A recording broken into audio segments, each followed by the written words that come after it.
Hey folks, Justin here at Metcalf Meals. Today we're finally going to be making the old-fashioned tomato soup. There's been several people asking about this, and I'm glad to finally get this video out. I hope you enjoy it. I hope if you've not made soup before, this inspires you to do so, and I hope it's the best soup you've ever had.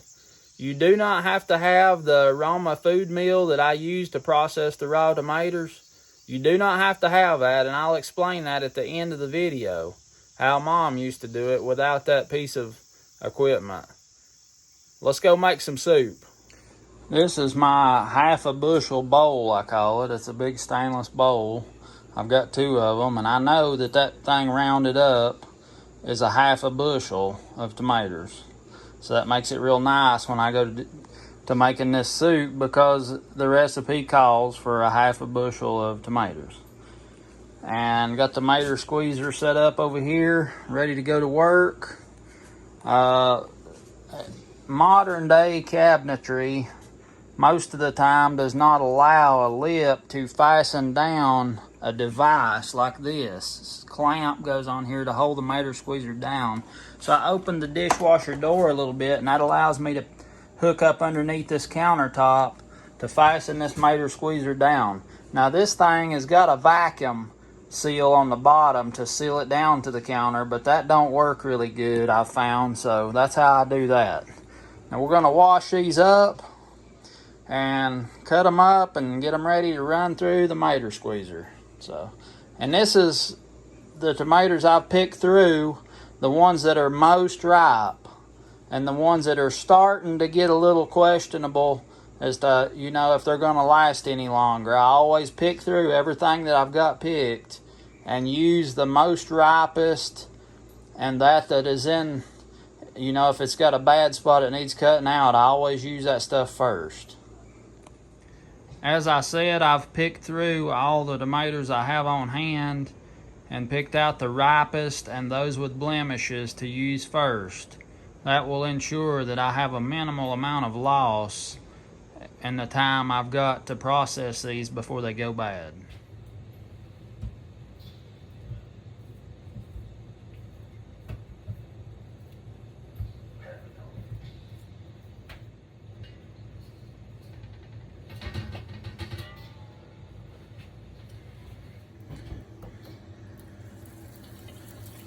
Wash them all real good.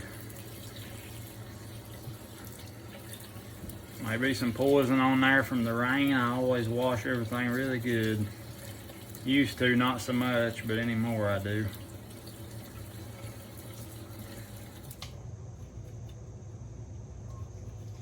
Like I say, cut the bad spots out.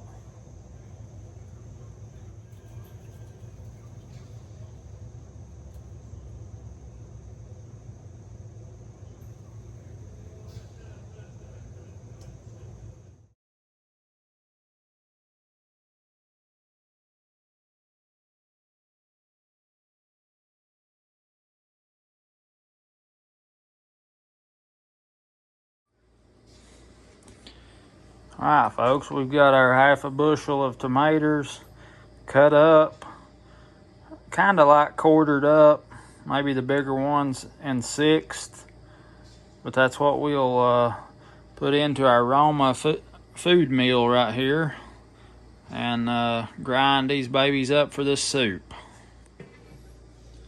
Alright, tell you what, if you process tomatoes and you don't have one of these food meals like this, you need one, because I just can't say enough good things about them. They make life so much easier. So much easier. And this is a Roma brand, R-O-M-A. I don't know if they still make that kind. I know they make a Weston, W-E-S-T-O-N, but I can't know if they make a Roma still or not.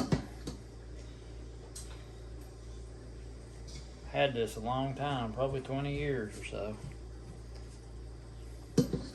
Had it a long time.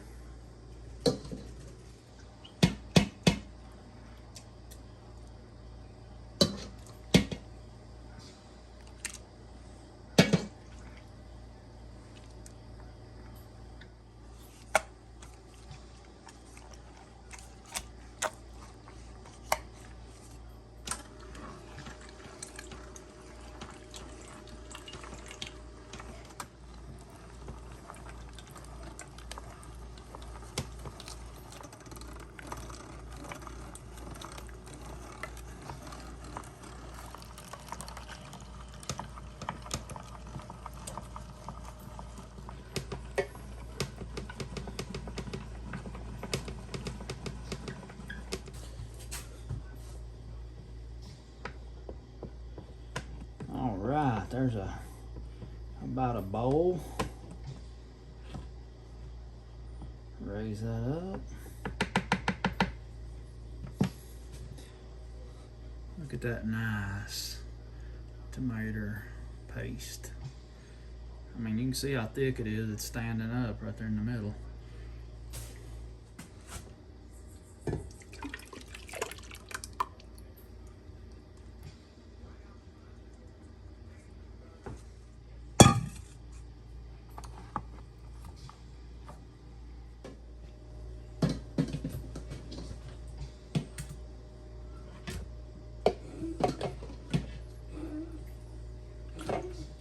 Got about another bushel of these tomatoes left to do. Might do one more run of soup and either some salsa or some sauce. Either salsa or sauce is what I'm going to do with the other ones I have. Now this soup, my mother's been making this soup recipe for a long time. Pretty much as long ago as I can remember she's been making it. Like I say, I don't know where she got the recipe, but I'm sure glad she did.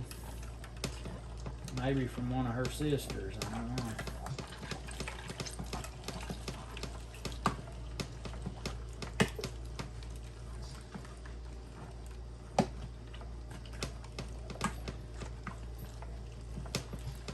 And you don't have to have, it don't matter if you've got paste tomatoes, that's all you've got to use for this soup. I was talking earlier about putting a few of them big pink tomatoes in, which are more watery because these are paste tomatoes. You don't have to do that. If you don't have them, you can just add a little water to the soup. When you open the jar, you can just add a little water to it and thin it down as thin as you like. So I didn't mean to sound like you had to do that, because you don't, for sure. Another bowl.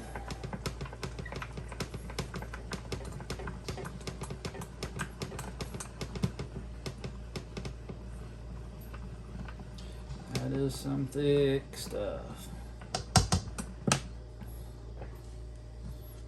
Yeah, back when my mother first made this, well, the whole time she made this soup all her life, she used her little, she called it a colander, but it's a little, like a Foley food meal, I think is what it's called. And even after I got this, she wanted to use her little food meal. I wish I could have impressed upon her a little bit more to use this thing. She's probably afraid she'd have problems with it, and I might have been busy or something, and I usually was working a lot. Might have been why she wasn't comfortable using it on her own, but I should have took time and helped her learn how, because it would have saved her a whole lot of work. And that pulp coming out over there, just like before, you saw my other video, I'll grind that stuff run it back through about 4 times. You'll just keep getting some paste and juice out of it each time, so just keep running it back through. Once you do something the hard way long enough, and then you start using a piece of equipment or a tool, it makes it way faster and easier. You feel like you're flying then. You are really, I guess. Alright, that's all of them for the first round.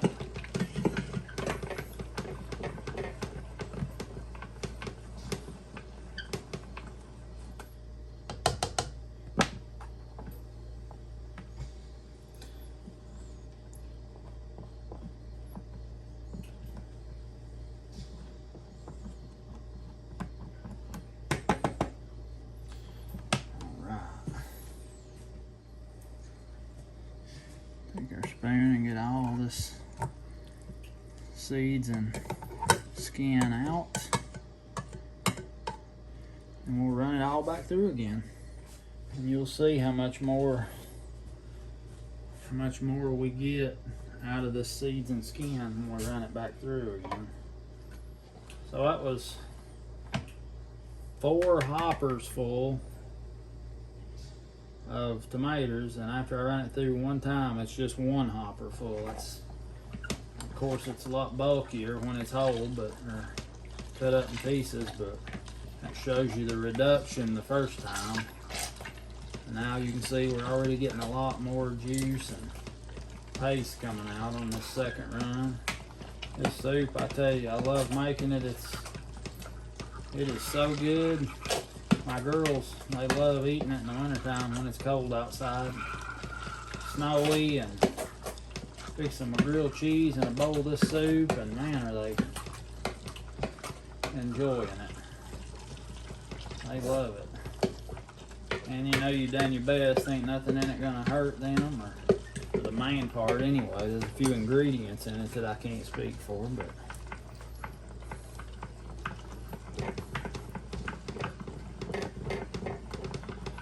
alright, there's round 2. Another bowl. Another almost a full bowl.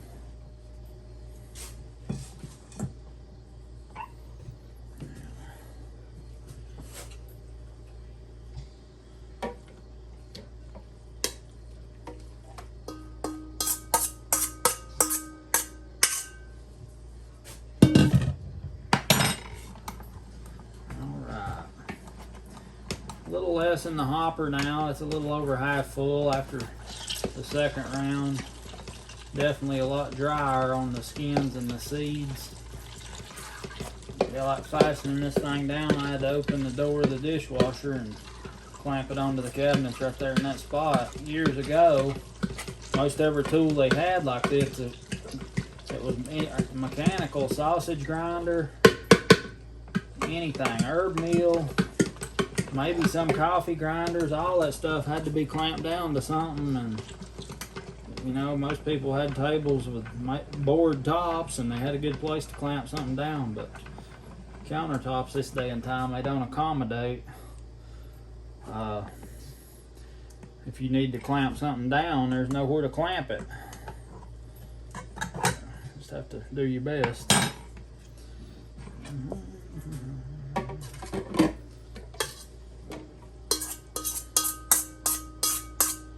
Now round 4.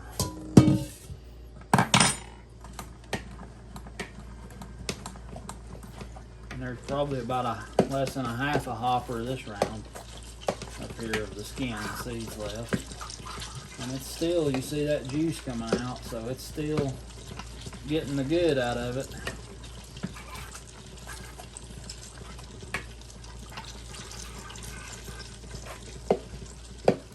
Still getting the good out of it.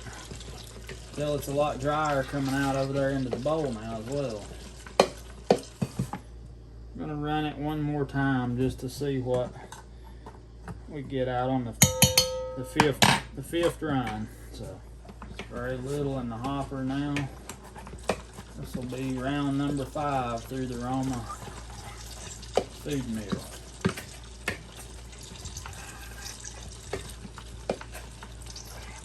Just getting a little bit. Getting a little bit.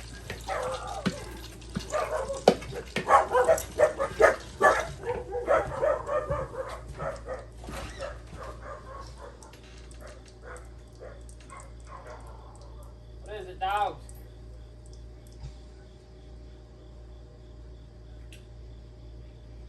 Come here, dogs. Deer.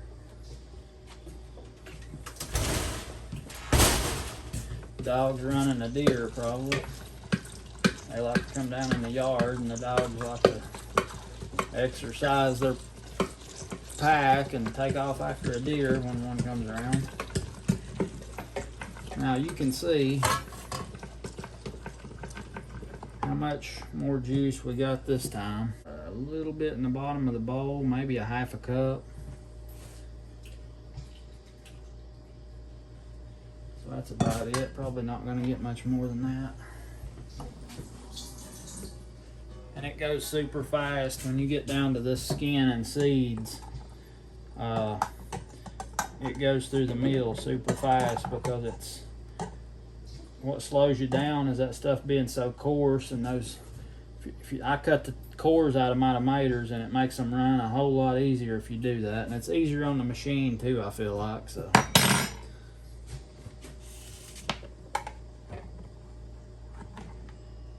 Invented this thing, but that was really slick about it.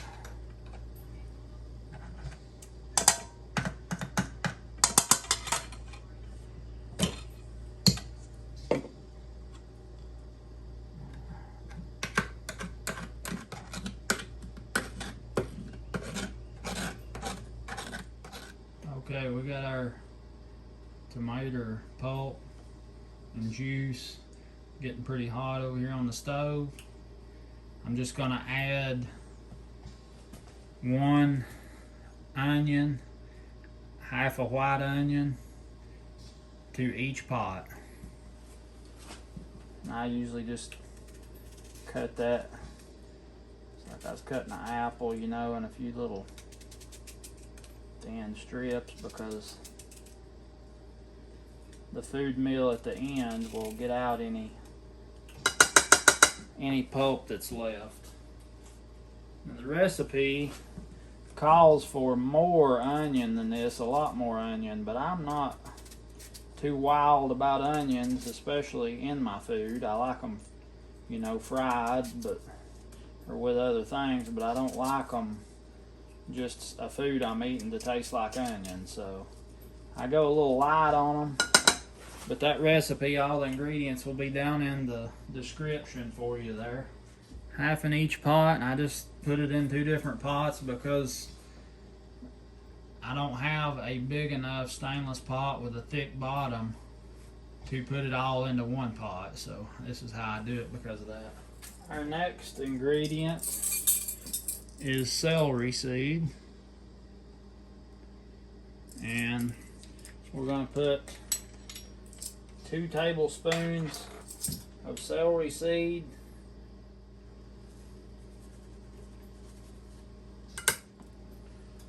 1 tablespoon in each pot, a total of 2 tablespoons celery seed. Now we are going to cook this for 1 hour.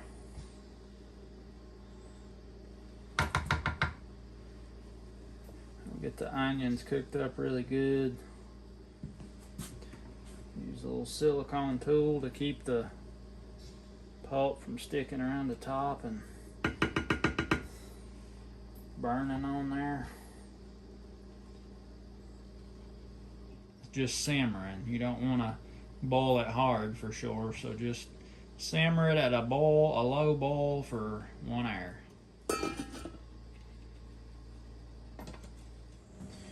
Okay, I've turned these off after an hour of a low simmer, low boil. Turned them off and let them cool just a little bit so they're not so hot.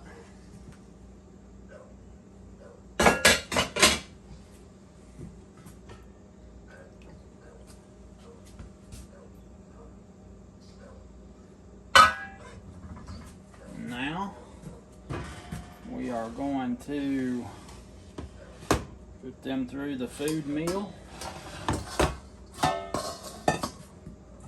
And it's the old food meal right here. It's my mother called it a colander. I don't know that that's what most of the cooking community calls this tool, but it's what she called it. I think it's a food meal is a lot of times what you'll find it, but it's got a screen in the bottom and it's got a press that's angled like a screw, and as you turn it, it pushes the food down towards the screen, but it's also got an adjustable spring on the bottom so that it allows the screw to rise up. It'll rise up and ride over the food, so you're not pressing too much, just enough to squeeze out the juice. And like I say, this spring on the bottom is adjustable. it's got a little piece of wire here that goes around to keep the screen clean as you're processing. It takes a small bowl for this to fit on, so I use this little stainless bowl and I just scoop out and pour in here.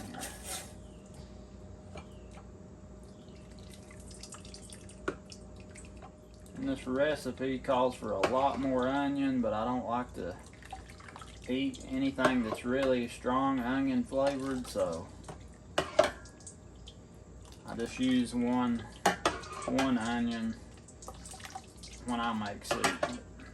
Like I say, I'll have all the ingredients listed in the description for you to easily look at and get a hold of.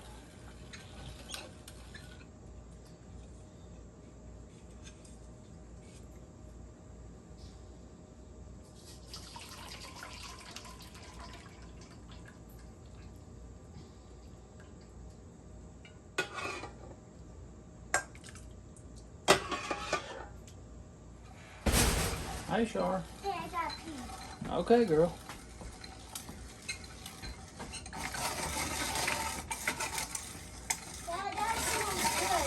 That smells good? Yeah. I'm glad to hear it. It's got your approval then, don't it? Yeah, it looks yummy. All right.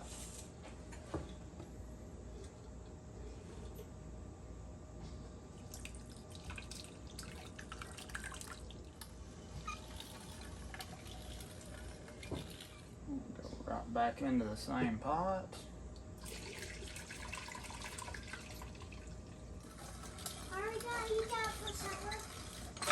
Now I'm going to can this for this winter. We can eat it we can eat it when it's snowing outside and cold, and it'll be good. We can fix us a grilled cheese to go with it. That looks like a yummy snack. It is a yummy snack. After that, can I play in snow? Yeah, after you eat your soup, you can go play in the snow. That's right. All right. Can I build a snowman? Yeah, you can build a snowman. Yay! I think I'll ask Sissy if she can help me build a snowman. Well, she will. I bet you she will. Yay! She loves to help you build snowman. Now we're going to do the shuffle here. You can see the onion pieces in here. They will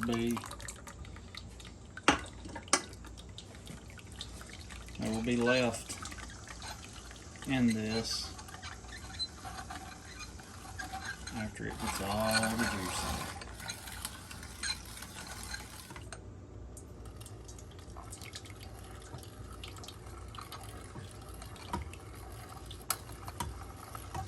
it. Back it up, put it in reverse, then it'll clean your screen off.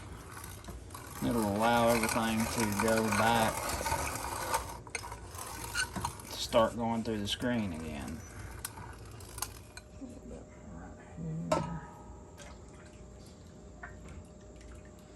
Last bit of pot number 2.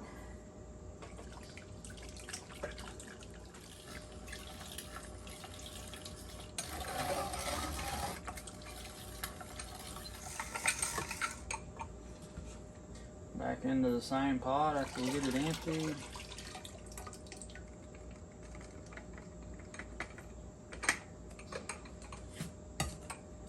Alright, we are done with this piece of equipment. You can see there's very little onion scrap left in there, just the hardest of the pulp. The rest of it is pureed up in the soup. So what stuck to the bottom side. Now,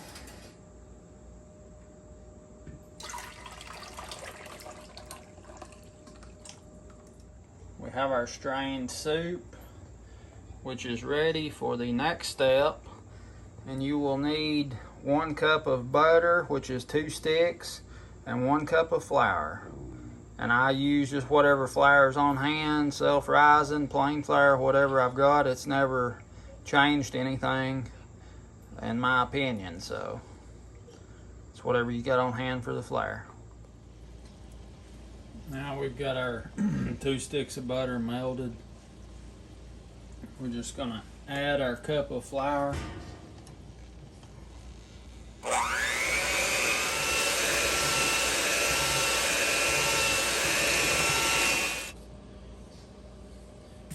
Now we're just gonna divide evenly our butter and flour mixture into each pot.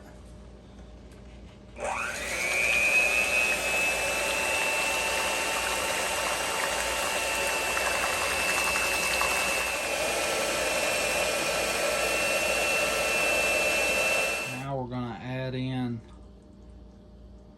1/4 cup of sugar to each pot. The recipe calls for 1 cup of sugar for this whole recipe, but instead of adding a 1/2 cup to each pot, we're just only gonna add 1/4 cup to each pot. I don't like my soup too sweet, but I like just a little bit of sweetness to take away the tartness of the tomatoes. I just use raw cane sugar.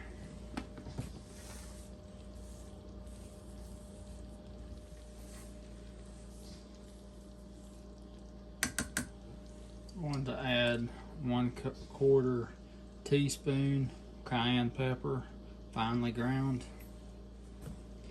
1/4 teaspoon, so we'll add about about an 1/8 of a teaspoon to each pot to equal 1/4 teaspoon. 1 tablespoon of Cannon pickling salt to each pot. Now we will stir again.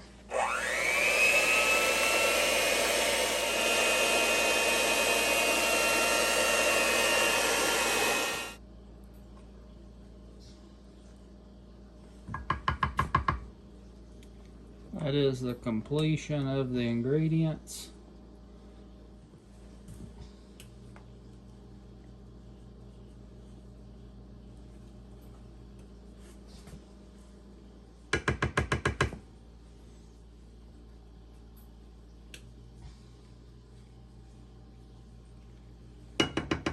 Put our lids back on. Keep a close watch. When this starts simmering, we will reduce the heat to low and simmer for 20 minutes. Turn our oven on. 210 is what I'm going to use here. Just want to make sure these jars are good and hot so that they seal good when the soup goes in them.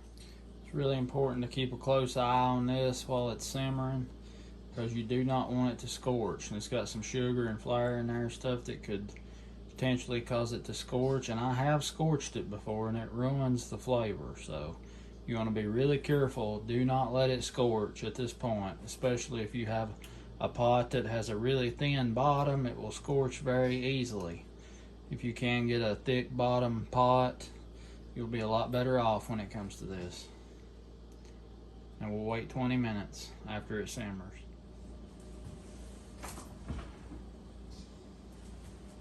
Go ahead and put our jars in the oven to be preheating.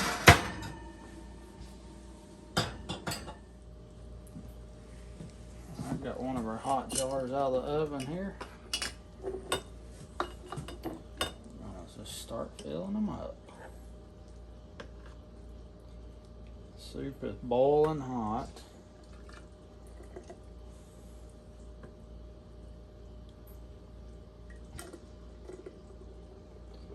Try to keep it boiling while you're dipping it. Make sure it's good and hot when it goes in the jar to ensure you get a good seal on it.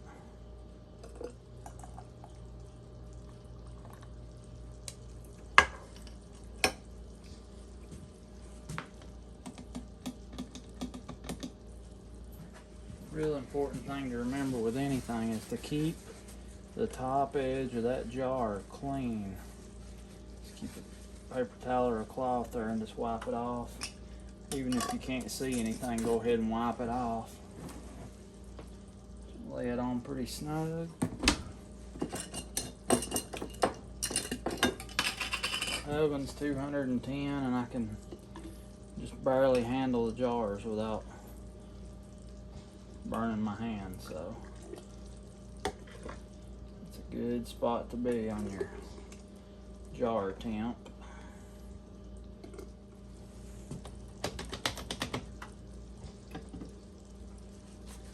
Clean that jar off, because if you got something up there, food or whatever, it's not going to let that lid seal sometimes, and you'll have a problem.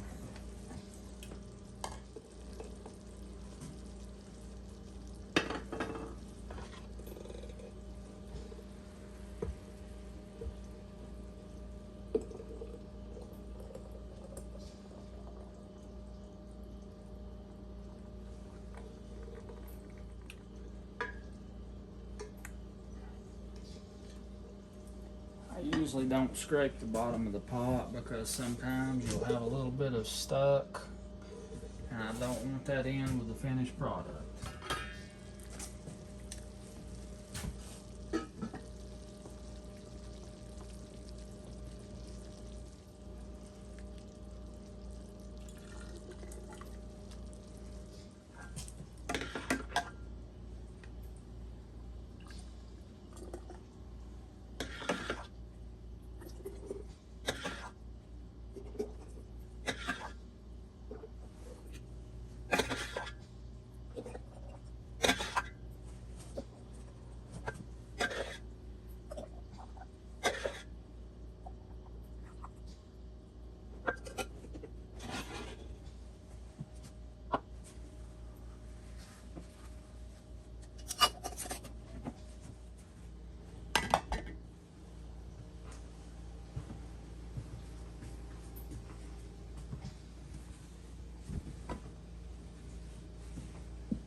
Alright folks, let's check on this soup and see how much of it sealed.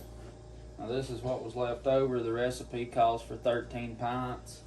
I got 6 quarts and almost 1 pint, so it was right on as far as the measurements goes for a half a bushel. This jar was cold, and the lid that I used was kind of damaged a little bit. I put it on there, put it in there boiling, and the thing's still sealed.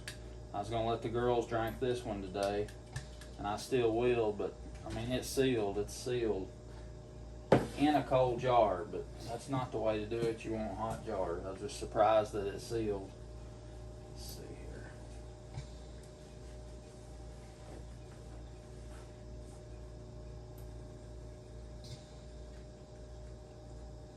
All sealed. All of them sealed. Nice soup. Like I said, I'll put this whole recipe down in the description. I'll put the recipe, and then I'll put beside of it the amounts that I use. Like the onion and the sugar is a different amount, and I'll put that in there. If you don't have a food meal like the one I use to process these tomatoes, that's no problem. You do need one of the little, like the Foley type food meal for after they're cooked. But the process is you put your tomatoes in the sink, wash them good, quarter them up, cook them in a pot for 1 hour with your celery seed and your onion. After cooking them for an hour, you dip them out, run them through the little food meal, and you get the same thing. It's just this kind of skips that step, sorta, because you still have to run it through that food meal to get the onion pulp out. But it's a whole lot easier to do that because the most of the work's already been done up front when the tomatoes were still raw with the Roma food meal. But you don't have to have that type of food meal to do this. My mom did it for years with the little one I showed you that I used last. So you can do it without that food meal. I hope this video's helped you. I hope it encourages you to make some old-fashioned tomato soup and can it, if that's something you're desiring to do. This is Justin at Metcalf Meals. Thank you for watching. Subscribe if you will, like this video, and I look forward to seeing you next time.